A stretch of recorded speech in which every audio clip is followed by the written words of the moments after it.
या ऑनलाईन क्लासमध्ये सर्व बी-ए-टी-वाय मधील 6व्या सेमिस्टरमधील विद्यार्थ्यांचं या ठिकाणी स्वागत करतो. विद्यार्थी मित्र हो, आजच्या तासाला आपल्याला आपला जो सार्वजनिक वित्त हा जो 12वा पेपर आहे आणि हा पेपर आपला कंपल्सरी आहे. यातील आपलं पहिलं प्रकरण संपलेलं आहे. ज्यामध्ये आपण पब्लिक फायनान्स आणि बजेट यावर आपण अभ्यास केलेला आहे किंवा हे टॉपिक आपण पाहितलेले, अभ्यासलेले आहेत.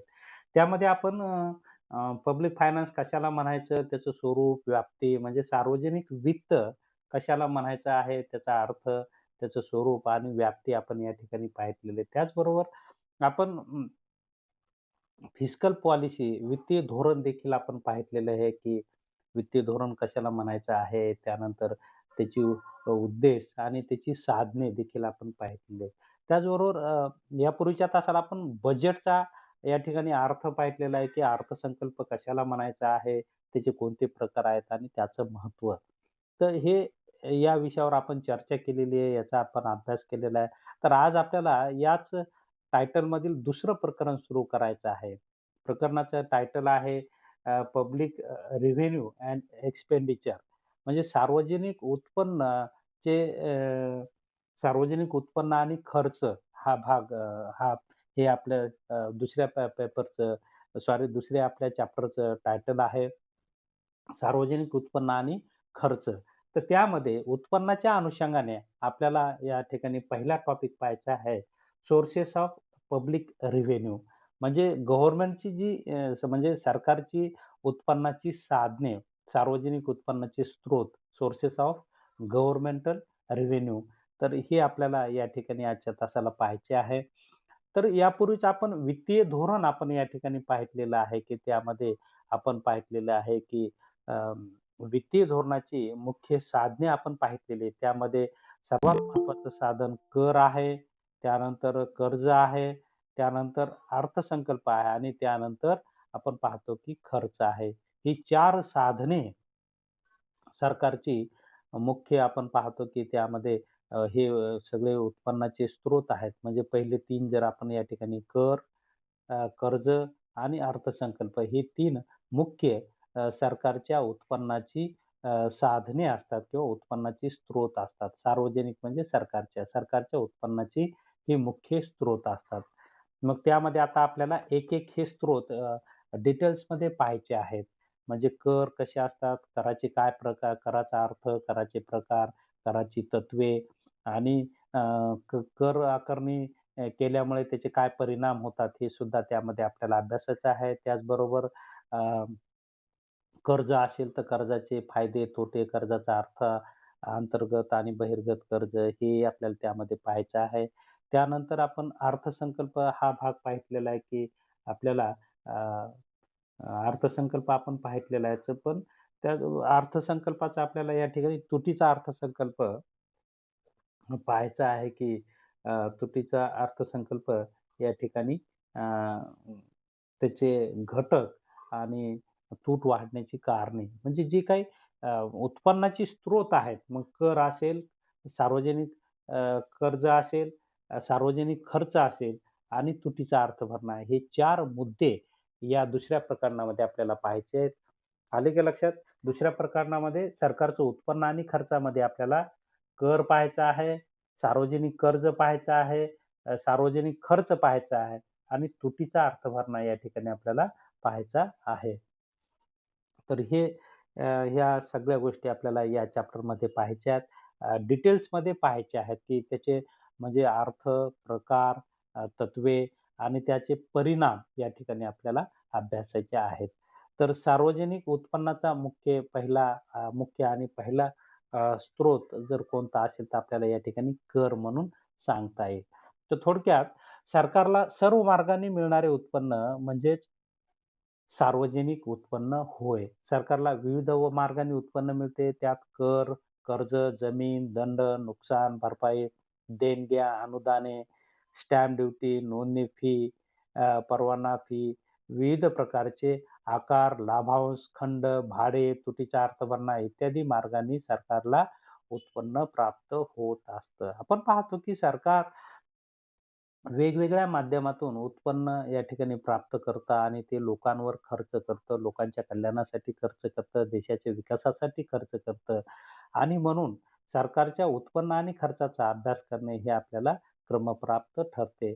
म्हणजे शासनाचं उत्पन्न जेवढं जास्त असेल तेवढं खर्च जास्त असेल आणि खर्च जास्त असेल तेवढा विकास जास्त असेल. कारण आपण पाहतो की शासन खर्च हे कल्याणकारी बाबींवर असेल, पायाभूत सुविधांवर असेल आणि त्यातून लोकांना प्रत्यक्ष त्याचा लाभ होतो आणि विकासाच्या संधी प्राप्त होतात. आणि म्हणून सार्वजनिक वित्त किंवा सार्वजनिक आयव्यय या अ, ब पेपरमध्ये सरकारच्या उत्पन्न आणि खर्चाचा अभ्यास या ठिकाणी आपल्याला करणे क क्रमप्राप्त ठरते. म्हणून ज्या राष्ट्रांमध्ये सरकारचं उत्पन्न जास्त, त्या राष्ट्रांमध्ये खर्चही जास्त असतो आणि त्या राष्ट्राचा विकासही जास्त होतो आणि म्हणून शासन आपण पाहतो, की वेगवेगळ्या मार्गाने उत्पन्न कसं वाढवता येईल, हा त्यांचा प्रयत्न असतो आणि त्यातून जे शासन यशस्वी ठरतं, तिथे विकासाला संधी प्राप्त होते. कारण आपण पाहतो, की या उत्पन्नातून भांडवल उपलब्ध होतं आणि भांडवलातून आपण पाहतो, की अ, बाकी सगळी प्रक्रिया सोयीची होते. कारण आपण पाहतो की जेवढं उत्पन्न जास्त तेवढा खर्च जास्त आणि खर्च जास्त, तर लोकांना त्याचे प्रत्यक्ष-अप्रत्यक्ष म्हणजे शासनाचा खर्च म्हणजे लोकांचं उत्पन्न असतं आणि म्हणून लोकांना त्याचे लाभ होतात आणि लोकांना लाभ झाले की राष्ट्राचा विकास होतो, असं आपल्याला म्हणता येईल आणि म्हणून अ, एखाद्या शासनाचा उत्पन्न आणि खर्च कसा असावा, त्याचे काय परिणाम असतात, त्याचे फायदे-तोटे काय असतात, हे आपल्याला या ठिकाणी अभ्यासायचे आहेत. बहुतेक सर्व देशात शासनाला करापासून जास्त उत्पन्न प्राप्त होते. तसेच कर परत करण्याची जबाबदारी नसते. वर्तमान काळात सरकारी खर्चात प्रचंड प्रमाणात वाढ झाली आहे. हा खर्च भरून काढण्यासाठी सरकारला जास्तीचे उत्पन्न मिळावे लागते. उत्पन्नाच्या नवनवीन स्रोतांचा त्यांना शोध घ्यावा लागतो. आलं लक्षात? तर अशा प्रकारे वाढीव खर्च म्हणजे आज आपण पाहतो आधुनिक युग आहे आणि या युगामध्ये गव्हर्नमेंटचा खर्च आता वाढत आहे. त्याचबरोबर आपण पाहतो की अ, की उत्पन्नाचे स्रोत, वेगवेगळे उत्पन्नाचे स्रोत हे गव्हर्नमेंट शोधतं आणि त्यातून आपण पाहतो की अ, सर्वात महत्त्वाचा शासनाचा जो उत्पन्नाचा स्रोत आहे, तो कर आहे, टॅक्सेस. टॅक्स ज्याला आपण म्हणतो टॅक्सेशन म्हणूया की अ, की करापासून जास्तीत जास्त उत्पन्न शासनाला मिळत असतं आणि म्हणून कर हा सरकारचा सर्वात महत्त्वाचा उत्पन्नाचा एक शाश्वत मार्ग असलेला आपल्याला या ठिकाणी दिसून येतो. तर आजच्या तासाला आपल्याला कराचा अर्थ त्यानंतर कराचे प्रकार, कर तत्त्वे असतील आणि त्याचे परिणाम काय आहेत पॉझिटिव्ह, निगेटिव्ह म्हणजे अनुकूल आणि प्रतिकूल. कर कुठल्या परिस्थितीत आकारले पाहिजे, कोणावर आकारावेत आणि त्याचे काय फायदे होतील आणि काय तोटे होतील हे सगळं या ठिकाणी आपल्याला आता पाहायचं आहे. तर सरकारी म्हणजे सार्वजनिक उत्पन्नाचा पहिला स्रोत आहे कर. तर हा भाग आपण या ठिकाणी पाहणार आहोत. कर कशाला म्हणायचं? मग पहा, कर म्हणजे सक्तीचं देणं. कर आकारण्याचा अधिकार फक्त सरकारला असतो. मग ते केंद्र सरकार असेल, राज्य सरकार असेल किंवा स्थानिक स्वराज्य संस्था असतील. घटनेनं यांना अधिकार कर आकारण्याचे दिलेले आहेत आणि एकदा कर आकारला तर तो आपल्या जनतेला द्यावाच लागतो आणि त्याची परतफेड होत नसते आणि म्हणूनच कर हे सक्तीचं देणं असं म्हटल्या जातं. कर हे सरकारी उत्पन्नाचे प्रमुख व प्रभावी साधन आहे. करापासून सरकारला जास्तीत जास्त उत्पन्न प्राप्त होतात. तर या ठिकाणी ॲडम स्मिथची व्याख्या आहे कराची. ॲडम स्मिथच्या मते कर म्हणजे राज्यासाठी लोकांनी केलेले योगदान होय. पहा, ॲडम स्मिथ काय म्हणतात? कर म्हणजे राज्यासाठी लोकांनी केलेले योगदान होय. त्यानंतर सेलिग्मनच्या मते कोणत्याही विशेष लाभाचा विचार न करता सर्वांच्या समान हितासाठी केलेला खर्च भरून काढण्यासाठी जनतेने सरकारला दिलेली सक्तीची वर्गणी होय. त्यानंतर फ्रेडरिक टेलर यांची व्याख्या आहे, की कोणत्याही लाभाची अपेक्षा न करता नागरिकांनी सरकारला दिलेले सक्तीचे अंशदान म्हणजेच कर होय. त्यानंतर बेस्टॅबल यांच्या मते व्यक्ती किंवा संस्था यांच्याकडून सरकारने सक्तीने वसूल केलेली रक्कम म्हणजे कर होय. त्यानंतर डॉक्टर डॉल्टनच्या मते या ठिकाणी कर हे सक्तीचे देणे असून त्याचा सममूल्य सेवेशी काहीही संबंध नसतो. थोडक्यात कर आकारण्याचा अधिकार गव्हर्नमेंटला असतो आणि गव्हर्नमेंटचं कर हे देणं लोकांना बंधनकारक असतं. सक्तीचे देणे म्हणजेच कर असं आपण म्हणतो किंवा सेवेचा लाभ घेतल्यामुळे जी आकारणी आपण लोक जे अ, गव्हर्नमेंटकडे अ, पैसा भरतात त्याला आपण कर असं म्हणू शकतो. तर हे कराचा अर्थ झाला. आता कराची वैशिष्ट्ये काय आहेत? लक्षणे. या ठिकाणी आपल्याला विविध अर्थतज्ञांनी वैशिष्ट्ये सांगितलेली आहेत, की कर हे सक्तीचं देणं आपण व्याख्येवरून पाहिलेलंच आहे, की नियमानुसार आकारलेला कर प्रत्येक व्यक्तीला द्यावा लागतो किंवा संस्थेला द्यावा लागतो. करांमध्ये ऐच्छिकतेला वाव नसतो, तर सक्ती असते. कर टाळता येत नाही. कर टाळणाऱ्यावर कायदेशीर कारवाई होत असते. हे पहिलं लक्षण आपल्याला सांगता येईल. त्यानंतर दुसरं लक्षण आहे, की सरकार आणि करदाता यांच्यात कोणताही करार नसतो. कर आकारणी व कर वसूल करताना सरकार आणि करदाता यांच्यात कोणत्याही प्रकारचा करार होत नाही. नियमानुसार आकारलेला कर लोक शासनाला देत असतात.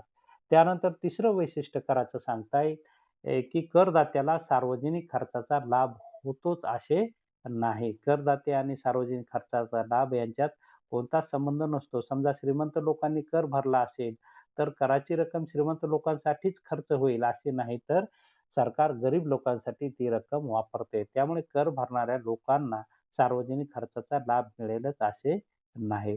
तरी परंतु आपण पाहतो की सार्वजनिक दिवाबत्ती असेल, रस्ते असतील, पायाभूत सुविधा असतील, तर याचा लाभ सर्वांनाच होत असतो. त्यानंतर कर आकारणी व कर वसुलीचा अधिकार फक्त शासनालाच असतो. हे एक वैशिष्ट्य आपल्याला सांगता येईल, की कर आकारणी आणि कर वसुली ही फक्त शासनच करू शकतं. त्यामध्ये केंद्र सरकार, राज्य सरकार, स्थानिक स्वराज्य संस्थेचा समावेश असतो. त्यानंतर कायद्याचे अधिष्ठान असते. कर आकारणी आणि कर वसुलीला कायद्याने मान्यता दिलेली असते. कर आकारणीबाबत व कर वसुलीबाबत कायदे केलेले असतात आणि त्यानुसारच कराची आकारणी होत असते. कर आकारणीमागे महत्तम सामाजिक हिताचा उद्देश सरकारचा असतो. कारण कराच्या माध्यमातून जे उत्पन्न येतं तेच लोकांच्या कल्याणासाठी किंवा राष्ट्राच्या विकासासाठी शासन खर्च करतं आणि म्हणूनच हा समाजहित समोर ठेवून कराची आकारणी होत असते. कर हे सरकारी उत्पन्नाचे प्रमुख व प्रभावी साधन आहे. करापासून सरकारला मोठ्या प्रमाणावर उत्पन्न मिळते.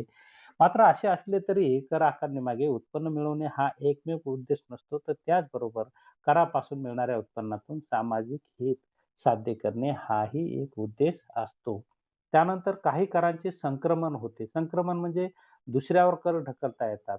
म्हणजे आपल्यावर लादलेला कर आपण दुसऱ्यावर ढकलू शकतो. त्याला संक्रमण म्हणतात.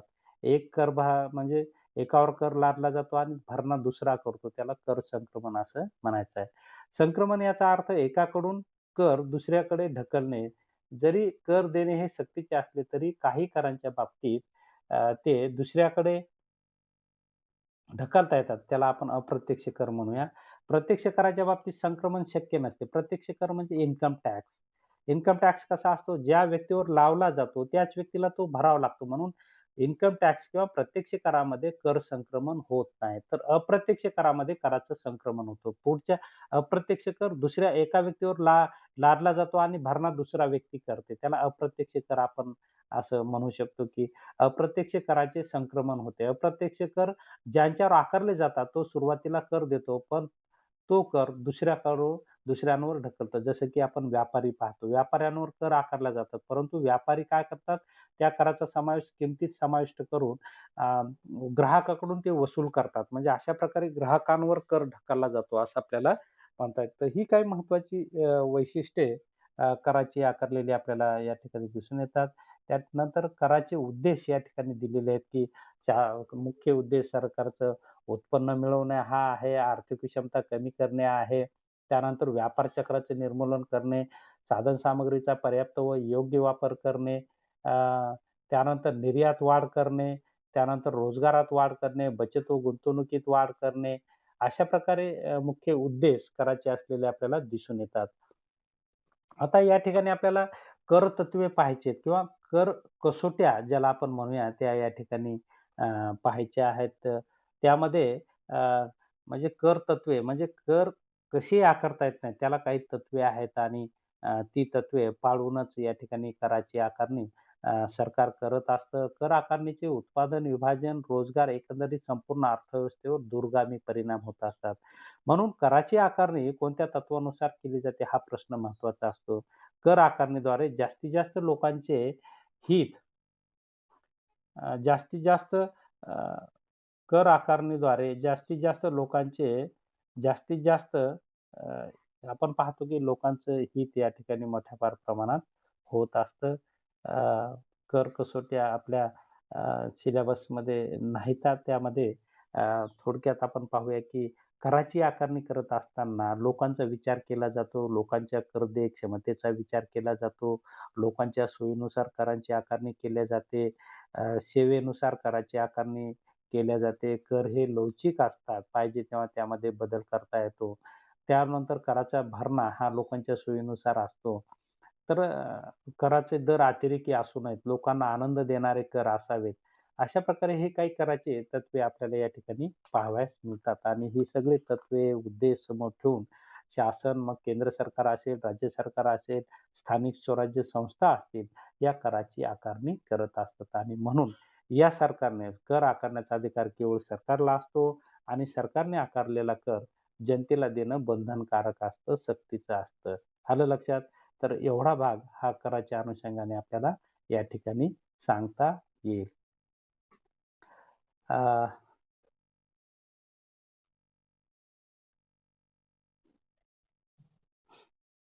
तर आपल्याला आता कराचा जे कर आकारला जातो त्याचा कराघात, करभार आणि कर संक्रमण या 3 कन्सेप्ट आहेत. या 3 संकल्पना आहेत. या 3 संकल्पना आपल्याला पाहायच्या आहेत. कराघातला इम्पॅक्ट ऑफ टॅक्स म्हणतात. करभाराला कराघात अ, करभार म्हणजे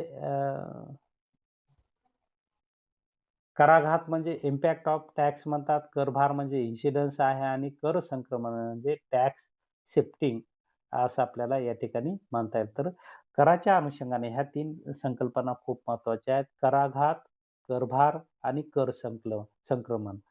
या 3 संकल्पना आपल्या सिलेबसला आहेत.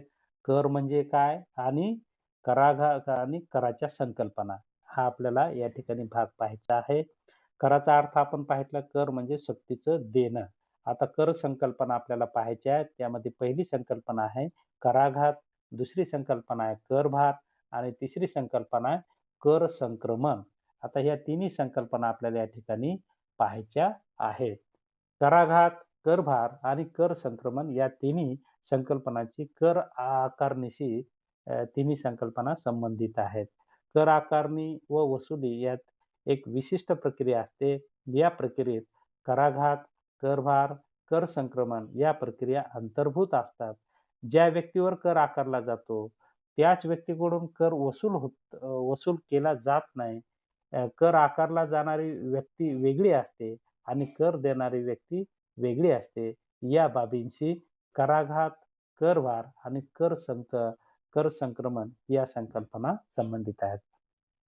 म्हणजे कराघात, करभार आणि कर संक्रमण या संकल्पना अप्रत्यक्ष कराच्या संबंधित आहेत. प्रत्यक्ष कराच्या संबंधित तसा अनुभव येत नाही. प्रत्यक्ष कर म्हणजे इन्कम टॅक्स वगैरे जे असतात त्याला प्रत्यक्ष कर म्हणतात आणि जी-एस-टी सारखा जो कर आहे तो त्यामध्ये कराघात, करभार आणि कर संक्रमण अशा प्रकारचं होत असतं. ह्या 3 कन्सेप्ट त्यामध्ये अप्रत्यक्ष करामध्ये दिसून येतात.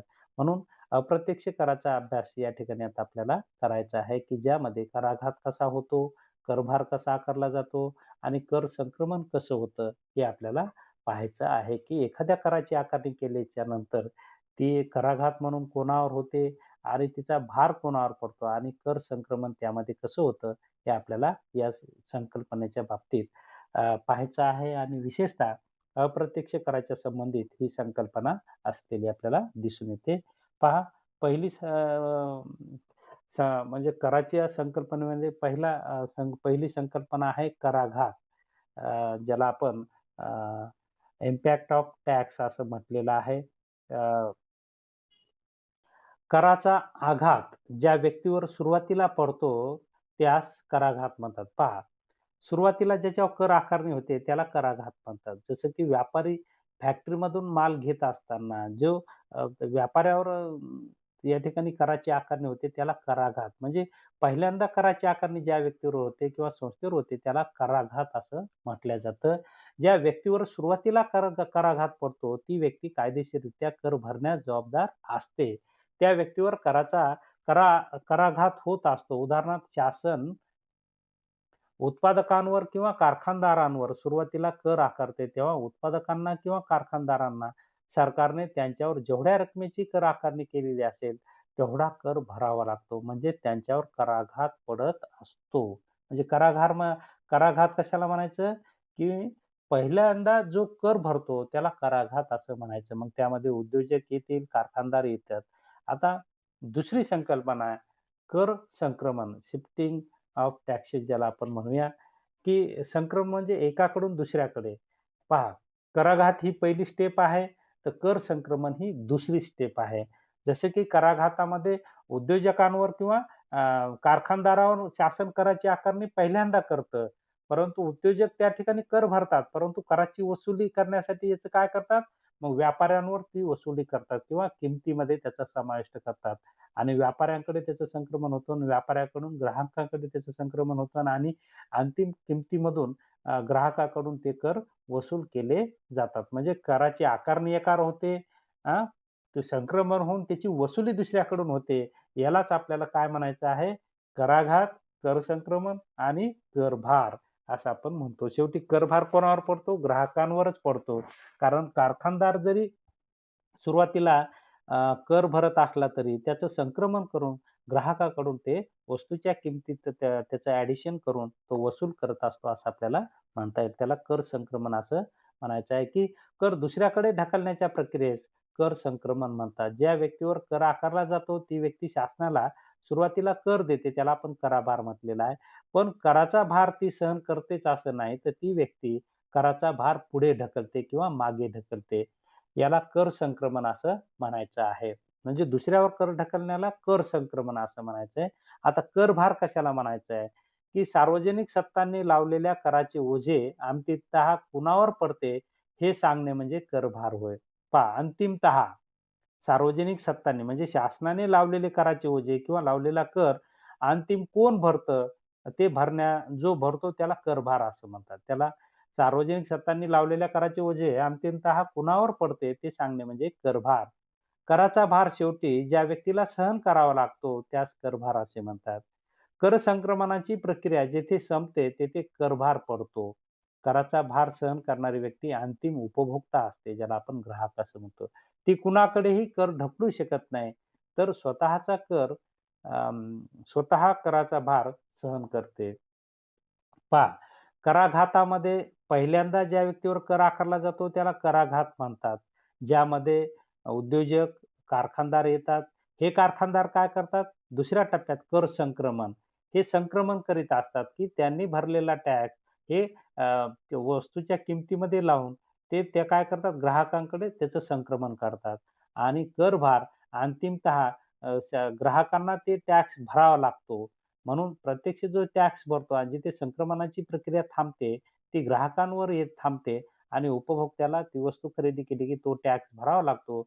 अशा प्रकारे करभार याला आपण म्हणतो. म्हणजे अप्रत्यक्ष कराची आकारणी या 3 टप्प्यामध्ये होत असते किंवा अशा प्रकारचं त्याचं संक्रमण होऊन करभार होत असतो. म्हणजे कराघात, कराघात, कर संक्रमण आणि करभार ह्या 3 संकल्पना या ठिकाणी आपल्याला या पद्धतीने पाहावयास मिळतात. म्हणजे सुरुवातीला जेव्हा जेव्हा कराची आकारणी होते त्याला कराघात असं म्हणतो.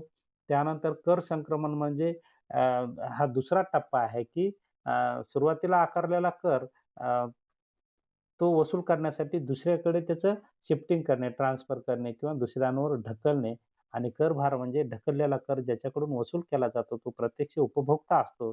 त्याला करभार असे म्हणतो, की उपभोक्त्यांवर कराचा भार पडतो.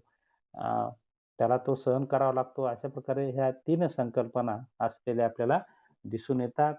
तर या ठिकाणी आपण थांबूया.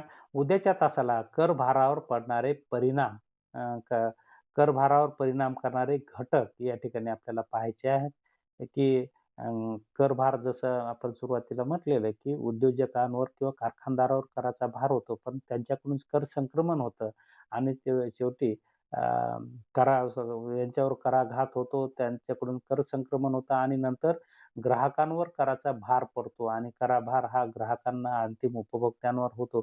त्याचा उपभोक्त्यांवर काय परिणाम होतो किंवा अर्थव्यवस्थेवर काय परिणाम होतो, ते परिणाम करणारे घटक आपण उद्याच्या तासाला पाहूया. त्याचं वाचन करून या. तर या ठिकाणी आपण थांबूया. या तासाला आपण उपलब्ध झालात त्याबद्दल आपले आभार व्यक्त करतो आणि या ठिकाणी थांबतो. धन्यवाद.